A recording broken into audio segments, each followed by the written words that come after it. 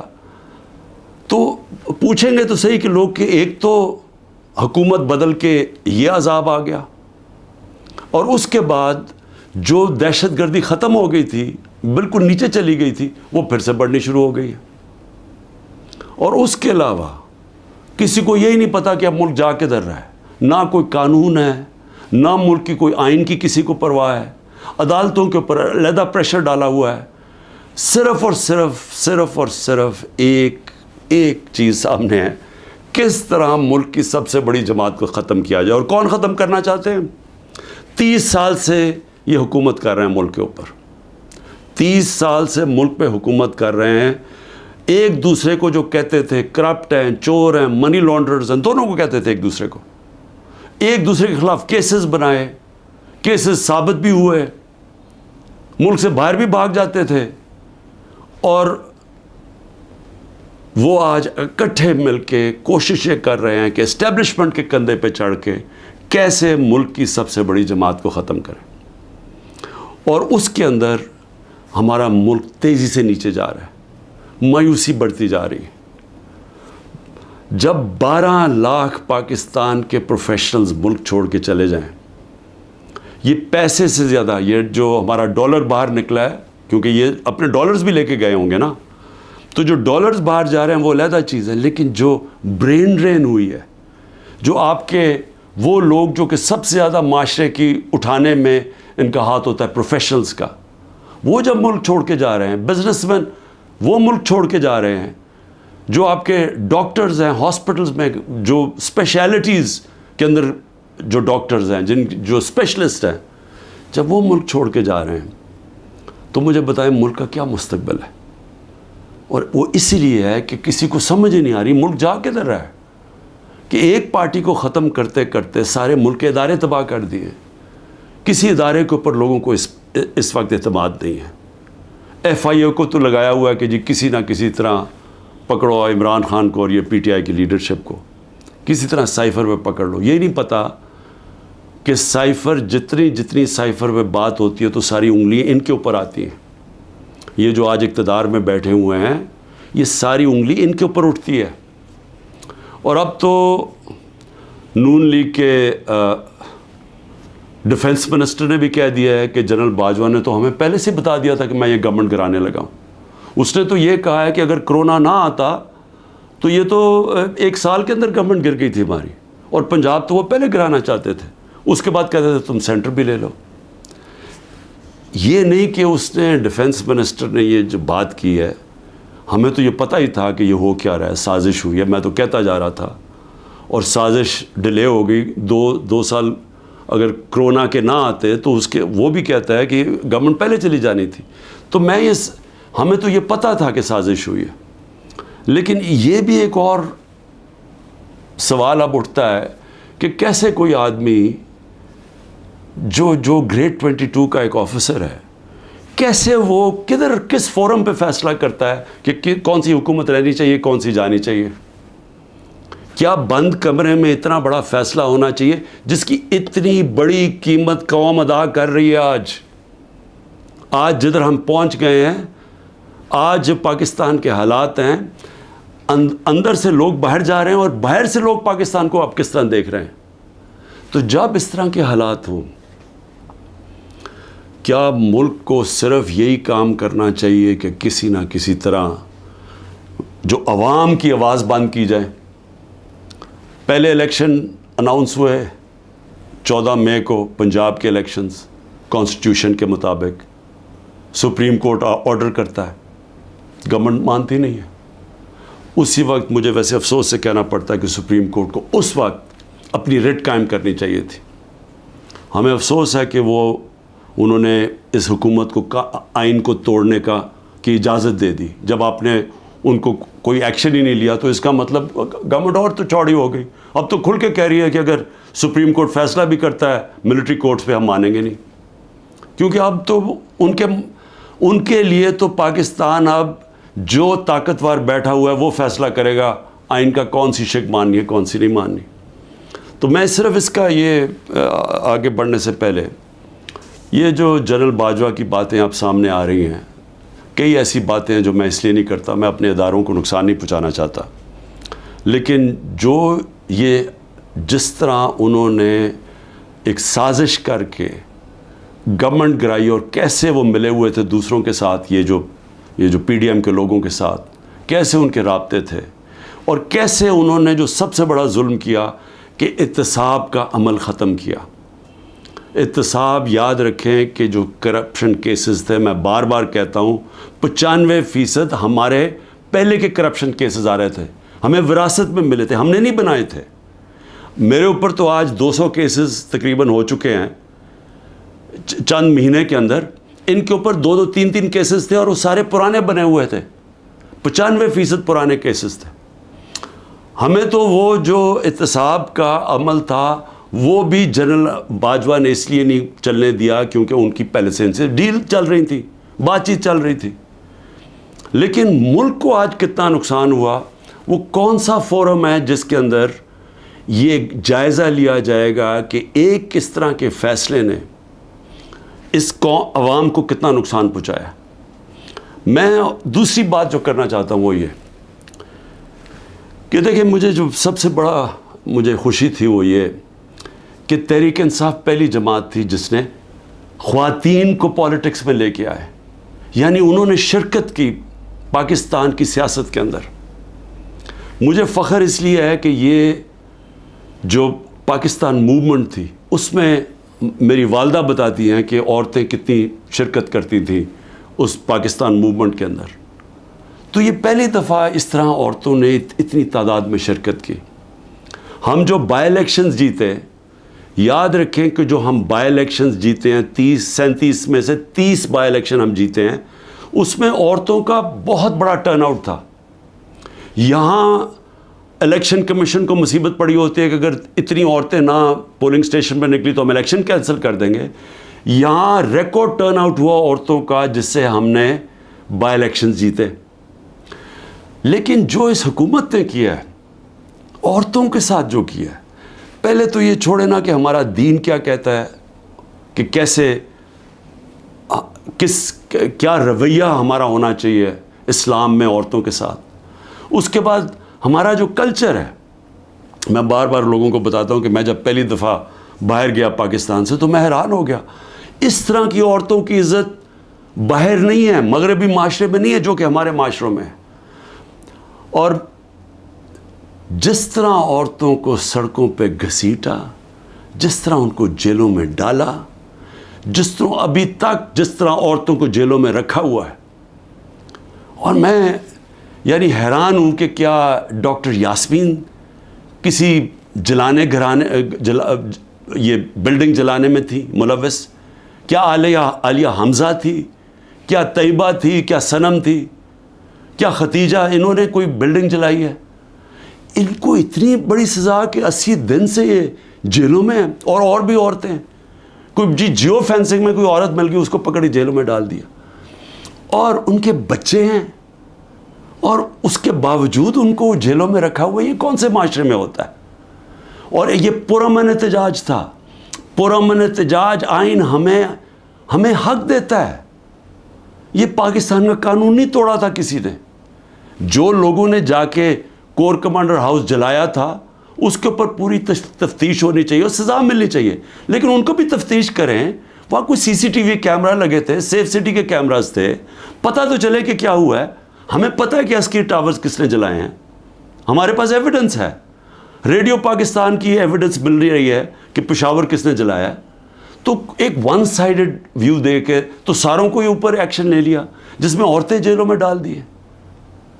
اور عورتوں کا ان کے جو باہر عورتیں ان سے کیا ہو رہی ہیں وہ چھپی ہوئی ہیں.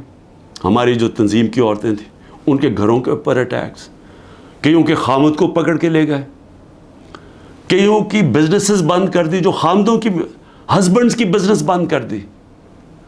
یعنی وہ اتنی مشکلوں میں ان کو ڈال دیا. اور کئی تو چھوڑ کے چلے گئے پالیٹکس. انہوں نے کہا جی ہم نہیں کر سکتے یہ کون کر سکتا ہے یہ مجھے بتائیں؟ جن عورتوں کے بچے ہوں، جن عورتوں کے خامد ہوں، بھائی ہوں، باپ ہوں، وہ جب دیکھیں گے کہ یہ ہو رہا ہے عورتوں کے ساتھ، کون اجازت دے گا اپنی عورتوں کو پولیٹکس میں آنے کے لیے؟ اور اس سے بڑا ظلم کیا ہو سکتا ہے کہ 50% آپ کی آبادی آپ ان کو پولیٹکس سے باہر نکال دیں، جبکہ وہ شرکت کرنا شروع کر دی تھی۔ ایک سیاسی شعور پیدا ہو گیا تھا جس میں عورتیں کیا، بچے، نوجوان، بوڑھے، لیکن جو عورتوں کی شرکت تھی، مجھے ایسے لگتا ہے کہ یہ پلان کے تحت، یہ پلان کر کے عورتوں کو سیاست سے باہر کیا جا رہا ہے۔ جس طرح انہوں نے اوورسیز پاکستانیز کی ووٹنگ کینسل کروائی، ہم نے جو ان کو ووٹنگ رائٹس دلوائے تھے، ہم نے ان کے پوری سسٹم کے کیسے انہوں نے شرکت کرنی ہے پاکستان کی الیکشن ڈے کے اوپر، پاکستان کے الیکشنز میں ووٹ ڈال کے، وہ انہوں نے ختم کروایا اوورسیز پاکستانیز کو، جن کے پیسے پہ ملک چلتا ہے۔ وہ اوورسیز پاکستانی اگر وہ اپنی ریمیٹنسز روک دیں، آدھا بھی پیسہ کام کر، پاکستان بینکرپٹ بالکل ہی بیٹھ جائے گا۔ ان کی انہوں نے بند کروا دی، کیونکہ وہ اوورسیز پاکستانی زیادہ تر تحریک انصاف کے تھے، ان کی ووٹنگ رائٹس ختم کروا دی۔ اور اب آ کے عورتیں، جو انہوں نے نظر آیا ان کو کہ عورتیں نکل رہی ہیں الیکشن میں، ووٹس ڈال رہی ہیں، جو بائی الیکشنز تحریک انصاف جیتی اس میں عورتوں کا بہت بڑا ہاتھ تھا، انہوں نے اب ان عورتوں کے اوپر یہ جان کے سختی اور ظلم کر رہے ہیں تاکہ وہ بھی پالیٹکس سے باہر ہو جائیں۔ اور میں پھر سے کہتا ہوں، اس سے بڑا معاشرے پہ کیا ظلم کر سکتے ہیں آپ، کہ صرف اور صرف یہ چوروں کا ٹولہ اوپر ملوث کرنے کے لیے یہ سارے حربے استعمال کیے جا رہے ہیں، یہ ظلم کیا جا رہا ہے اس ملک کے ساتھ۔ اور میں، کیونکہ عاشورہ بھی ختم ہوا ہے، میں صرف اپنی قوم سے ایک بات کہنا چاہتا ہوں۔ دیکھیں، ہم نے حضرت امام حسین کی شہادت سے کیا سیکھا ہے؟ ہم نے سب سے پہلے یہ چیز سیکھی کہ جو لا الہ الا اللہ، جس کو ایمان دے دیتا ہے، اور جس کو علامہ اقبال کہتے ہیں عشق، اور میں نے ایک علامہ اقبال کا فارسی میں نے ٹویٹ بھی کیا ہے، اور میں نے اس کو اپنی انسٹاگرام اور سارے فورمز پہ کہا ہے کہ وہ فارسی کہہ، لیکن اس میں انگریزی میں بھی اور اردو میں بھی پورا اس کا ترجمہ ہے۔ تو علامہ اقبال ان کی شہادت کو کیسے دیکھتے ہیں؟ اتنی خوبصورتی سے انہوں نے بتایا ہوا ہے کہ لا الہ الا اللہ کا مطلب آزادی، اور آزادی خوف سے بھی، آزادی اپنی میں سے بھی، اور وہ آتی ہے عشق اللہ سے عشق کرنے سے۔ اور وہ ہے جب لا الہ الا اللہ، جب آپ اپنے ذہن میں دعویٰ کر دیتے ہیں، پھر آپ کسی کے سامنے نہیں جھکتے۔ تو جب پتہ تھا کہ وہ پوری کی پوری فوج سامنے کھڑی ہے، پیچھے نہیں ہٹے، جھکے نہیں۔ اور جو ان کی شہادت تھی، جس طرح علامہ اقبال کہتے ہیں کہ صدیوں تک مسلمان جب کھڑا ہوتا تھا ظلم کے خلاف، غلامی کے خلاف، تو وہ لا الہ الا اللہ اور امام حسین، حضرت امام حسین کی جو شہادت تھی وہ ہمیشہ یاد رکھتا تھا۔ وہ جو پتہ ہوتے ہوئے ایک انسان کو کہ ہم جیت نہیں سکتے، یعنی کوئی میری موت ہے، میں یہ جو اب کھڑا ہوں اسٹینڈ کے اوپر تو میں زندہ نہیں رہوں گا، اس کے باوجود وہ عشق کتنا ہوتا ہے اوپر والے کے ساتھ کہ وہ کہتا ہے کہ میں یہ کوئی نہ سمجھے کہ میں خوف کے بت کی وجہ سے کسی کے سامنے جھک گیا ہوں۔ اور یہ ہوتا ہے کہ جو انہوں نے بیج بو دیے کہ ہمیشہ مسلمان دنیا میں ظلم کے سامنے جب لوگ کھڑے ہوتے ہیں تو ان کو یاد آتا ہے وہ اس قربانی کا۔ اور یہ بھی یاد رکھیں کہ یزید نے کیسے یہ ظلم ہونے دیا تھا، وہ کیوں کامیاب ہوا، کیونکہ کوفہ کے لوگ اتنے خوف زدہ تھے۔ اس نے اپنا ظالم گورنر کو رکھا تھا، اس کے ظلم کی وجہ سے وہ اتنے سہمے ہوئے تھے، وہ اتنے ڈر گئے تھے یزید کے ظلم سے کہ وہ نکلے نہیں۔ انہوں نے اتنا بڑا ثانیہ اسلام کی تاریخ میں ہونے دیا، اور وہ ساری زندگی پچھتاتے رہے۔ تو آج میرے پاکستانیوں یہ یاد رکھیں، یہ جو ظلم کیا جا رہا ہے، آپ کے اوپر خوف ڈالا جا رہا ہے کہ یہ جی وہ جیل میں پکڑ لیں گے، وہ گھر توڑ دیں گے، وہ یہ کر دیں گے، وہ مار دیں گے، وہ وہ ویگو ڈالا آ جائے گا. آپ اس سے اپنے آپ کو آزاد کریں. یہ جس وقت آپ نے یہ فیصلہ کیا کہ ہم رائے حق کے اوپر کھڑے ہیں, ہم ظلم کے سامنے نہیں جھکتے, ہم اپنی آزادی لے لیں گے. ہم یہ چھوٹا سا طبقہ جو ٹولہ اوپر بیٹھ کے سارے ملک کے وسائل کے اوپر بھی قابو کر کے بیٹھا ہے, چوری یہ کرتا ہے, ملک پیسہ باہر بھیج دیتا ہے. احتساب جو عام لوگوں کے لیے چھوٹی چھوٹی چوریوں میں لوگوں کو جیلوں میں بھرا ہوا ہے, اور جنہوں نے نہیں بھی چوری کی طاقتور کے سامنے وہ آتا ہے اس کو جیلوں میں ڈال دیتے ہیں. لیکن ان کے لیے NRO مل جاتا ہے ان کو. اگر ان کے ظلم کے خوف کی وجہ سے ہم ڈر جائیں گے تو ہمارے سامنے بدترین قسم کی غلامی ہے. اور اگر یہ اس موقع پہ, تاریخ کے اس موقع پہ ہم کھڑے ہو جائیں گے, ہم اپنے آپ کو آزاد کر دیں گے. اور آزادی آئے گی انصاف سے. جب ہمارے حقوق کی ہمارے عدالتیں حفاظت کریں گی, جب کسی کی جرت نہیں ہوگی کسی کے گھر میں گھس کے توڑنے کا, کسی کی جرت نہیں ہوگی جھوٹا کیس کرنے کے لیے. میرے اوپر 180 سے اوپر کیسز ہیں. میں پچھلے 2 مہینے میں تقریباً 350 مختلف کیسز کے اندر عدالتوں میں جا چکا ہوں. ایک دن میں 19 کیسز کا میں نے سامنا کیا, اور میں یہ کرتا جاؤں گا. ہو سکتا ہے کہ میں نہ کر سکوں, یہ مجھے جیل میں, کیونکہ پوری کوشش کریں جیل میں ڈالنے کی, میں اس کے لیے تیار ہوں. لیکن میں یہ بتانا چاہتا ہوں کہ یہ جو مرضی کر لیں, میں کھڑا ہوں. میں کسی صورت یہ ان کے حربوں کی وجہ سے, ان کے ظلم کی وجہ سے میں کسی صورت ان کے سامنے جھکوں گا نہیں. اور میں یہ چاہتا ہوں آپ بھی, ساری قوم فیصلہ کر لے کہ ہم یہ ظالم کے سامنے نہیں جھکیں گے, اور انشاءاللہ ہم آزاد ہو جائیں گے. پاکستان زندہ باد.